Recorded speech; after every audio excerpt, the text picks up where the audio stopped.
গত বছর থেকে এই বছর তরমুজের দাম অনেক কম। এবারকার মোটামুটি তরমুজের দাম মোটামুটি একটু কমই আছে, নিয়ন্ত্রণে আছে, নিয়ন্ত্রণে আছে। কিন্তু অন্য বছর 70, 80, 100 মানে যে যেরকম পারে নিত।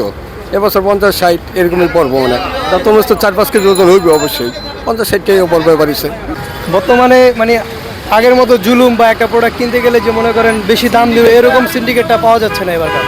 রাস্তায় ধান্দাবাজ করে টাকা দিতে হয় নাই, তাই দাম কম। আরতে ধান্দাবাজ করে টাকা দিতে হয় নাই, তাই দাম কম। এটা কারো ভূমিকা না, এটাই হয়েছে যারা এই ঘুষ খায়, এই ঘুষ খাওয়াটা বন্ধ করে দাম কম। না, এবছরের দাম আলহামদুলিল্লাহ একটু কমই মনে হচ্ছে আমার কাছে।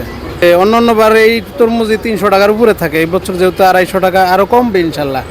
গত বছর তুলনায় এবছর মোটামুটি ভালোই আছে। সানবিট সব দিবে সামাল। সানবিট ম্যাজিক প্রেস ডিশওয়াশিং এর মাথা ঘোরানো সলিউশন।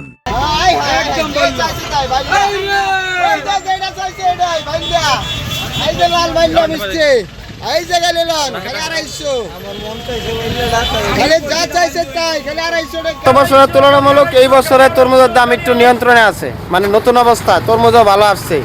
মনে করেন একটা তরমুজ 250 টাকা, খুব কম দাম বর্তমান তুলনায়। মনে করেন এখন অন্য ফলের মানে অন্য ফল তুলনা করতে গেলে এটার দাম কম আছে। এখন ইফতারির টাইমে মনে করেন যে গরম আসছে, এটা এখন চলে বেশি ভালো।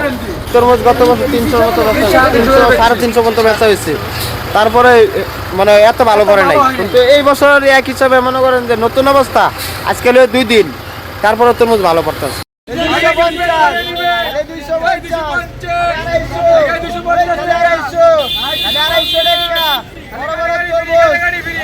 টাকা